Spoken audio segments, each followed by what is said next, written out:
Boa noite, meus queridos amigos e irmãos do Brasil. É mais uma vez uma alegria muito grande de poder estar entrando em contato com vocês, levando as mensagens da nossa experiência aqui na Turquia, pelos caminhos de Paulo, de Maria e de João. Hoje nós chegamos, ontem à noite falamos para vocês que havíamos chegado em Icônio, e hoje pela manhã nós fomos visitar as partes importantes desta cidade. Essa cidade foi uma das quais Paulo visitou na primeira viagem que ele fez.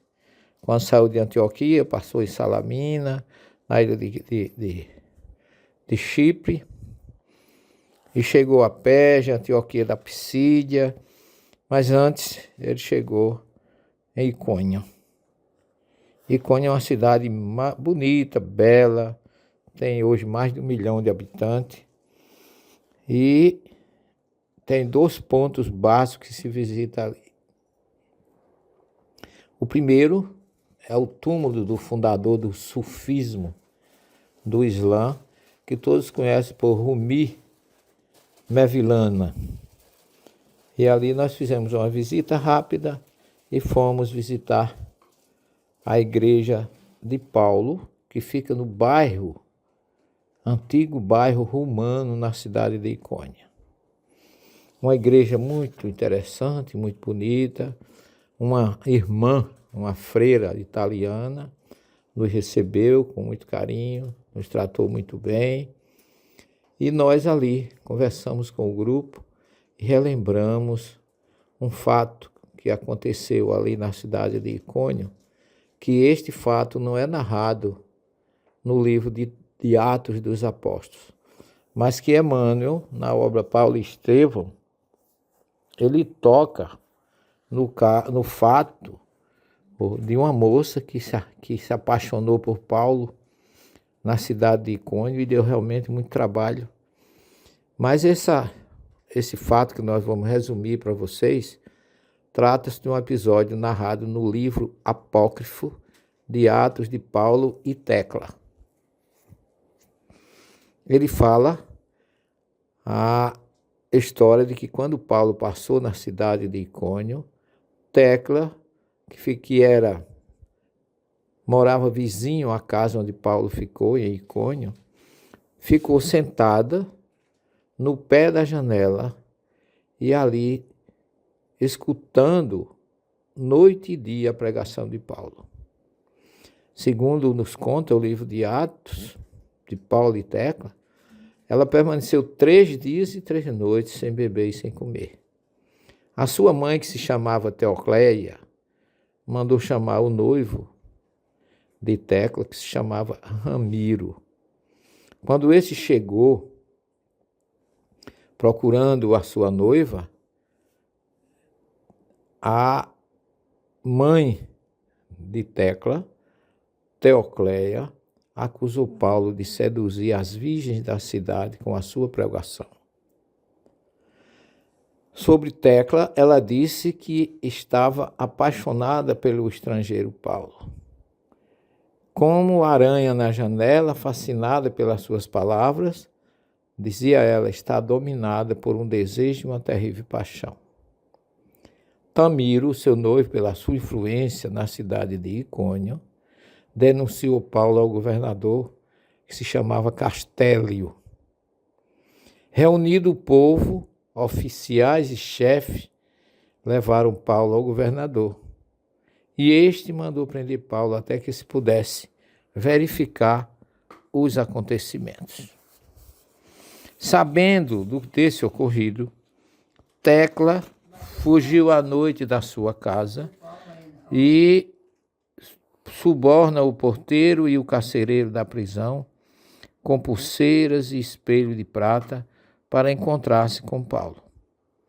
E ali ela permaneceu sentada ouvindo a pregação de Paulo. Tecla, levada ao governador, permanece em silêncio.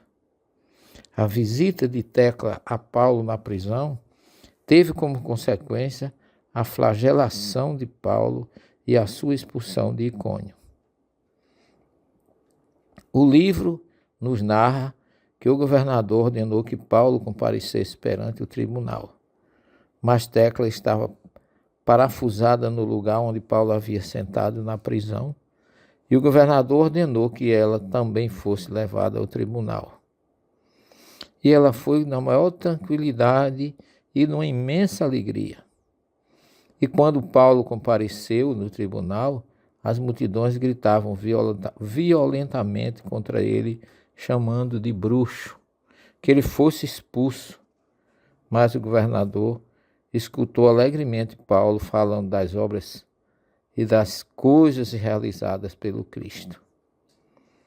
Depois de conferir com o seu conselho, ele intimou Tecla e disse: por que não casas com Tamiro segundo as leis de Icônio?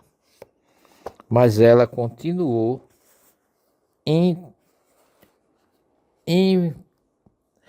irredutível no assunto e não aceitou os conselhos do governador. A sua mãe gritou em voz alta e ordenou que ela fosse queimada, ela e Paulo. O governador condenou Tecla a ser queimada viva. Logo após a sentença, diz o livro que imediatamente o governador se levantou e foi para o teatro. Toda a multidão saiu para ver esse espetáculo. Mas como ovelha no deserto, Tecla olha ao redor procurando o pastor, ou seja, procurando Paulo. Olhando para a multidão, ela viu Jesus sentado com o semblante de Paulo e ela disse: como se eu não estivesse capaz de sofrer, Paulo, tu vieste atrás de mim? E olhou intensamente para ele, mas ele desapareceu. Os rapazes e as moças trouxeram lenha para que pudesse Tecla ser queimada. Ela foi desnuda, tiraram sua roupa, e o governador, quando viu, sensibilizou-se com o poder que existia naquela moça. Os algozes prepararam a lenha e mandaram subir na pilha, onde subiu após fazer o sinal da cruz. Acenderam um grande fogo que se alastrou, mas não a atingiu. Deus, tendo compaixão dela, provocou um ruído no subsolo e uma nuvem carregada de água e granizo cobriu o teatro por cima e derramou de vez, de maneira que o fogo foi apagado. E ela salva. Ela saiu dali e encontrou-se com um dos filhos de Onesífero, que tinha ido à cidade para comprar pão para Paulo, que havia fugido, né? Paulo fugiu de Icônio e foi para uma localidade chamada Dafné. O menino levou Tecla para encontrar-se com Paulo, que o encontrou rezando em um túmulo pela sua libertação. Ambos se alegraram pelo ocorrido. Ali mesmo, segundo a história, eles celebraram a Eucaristia. Tecla quis cortar os cabelos para seguir Paulo, mas ele não permitiu, dizendo que ela era muito bonita e que ainda podia se apaixonar por outro homem. E ele lhe disse também, aludindo ao batismo: Tecla, tem paciência, receberás primeiramente a água. Depois desse ocorrido, Onesífero voltou com a família para Icônio e Paulo seguiu viagem com Tecla para Tessalônica. Aconteceu que, estando em Antioquia, Alexandre, um notável da cidade, organizou um dos jogos no circo, apaixonou-se por Tecla e quis comprá-la de Paulo. Paulo negou que a conhecesse. Alexandre abraçou-a na rua. Tecla gritou amargamente: não violentes a estrangeira, não violente a serva de Deus. Eu sou uma das pessoas mais influentes em Icônio, mas porque não quis me casar com Tamiro, eu fui expulsa da cidade. E agarrando Alexandre, ela rasgou a sua capa e arrancou a coroa e fez dele chacota. Não se deixou envolver pela sua sedução. Essa atitude diz que o homem preparou um espetáculo para destruir Tecla e trouxe animais, leões e tigres para devorá-la. Curiosamente, quando Tecla foi amarrada, que trouxeram as feras, uma leoa atacou o leão e o tigre, matando os dois e defendendo Tecla. E ali naquele mesmo lugar, pela luta, a leoa também morreu. E ficaram todos abismados com o fato e ela foi solta. E a partir dali foi pregar o evangelho de Jesus por toda essa região. E quando retornou a Icônio, seu noivo já tinha morrido. Mas ela não deixou de se vir ao Cristo pregando a sua palavra, pregando os seus feitos, segundo lhe narrara Paulo de Tarso. Essa história, como eu já falei para vocês, não existe no livro de Atos, mas é mencionada em Paulo e Estevão e no livro, como eu já falei, de Atos de Paulo e Tecla. Nós, ao visitarmos a igreja, mostramos para os nossos irmãos do Brasil, o grupo que está conosco, as imagens que tem na igreja de Paulo. Uma delas chama muita atenção. É Tecla de pé e aos seus pés, tranquilamente deitada, uma leoa, simbolizando aquela que deu a própria vida por ela e que a defendeu dos animais que deveriam devorá-la. A igreja de Paulo é uma igreja muito bonita, cheia de passagens interessantes, tem uma via sacra, tem alusões aos fatos que nós acabamos de narrar a vocês, além de Nossa Senhora da Conceição com o Menino Jesus e outros ícones da igreja, e nós ficamos ali o tempo suficiente para refletirmos sobre este acontecimento que marcou tanto a vida de Paulo na sua primeira viagem na cidade que visitamos hoje pela manhã. Como sempre, fizemos uma prece, pedimos a Jesus, aos nossos irmãos, aos guias espirituais do Brasil, em especial Ismael, que pudesse trazer paz a este planeta e que nós pudéssemos ser um grupo que levasse por onde passássemos amor, paz e tranquilidade para atender às necessidades de todos. E assim, meus irmãos, nós saímos, depois da nossa prece da igreja de Paulo em Icônio, rejubilados com as energias vibrantes de paz e amor que aconteceram ali durante os momentos que ali estivemos, revivendo esses fatos, revivendo a garra, a disposição, o denodo e a vontade de Paulo, por onde passou, de servir a Jesus.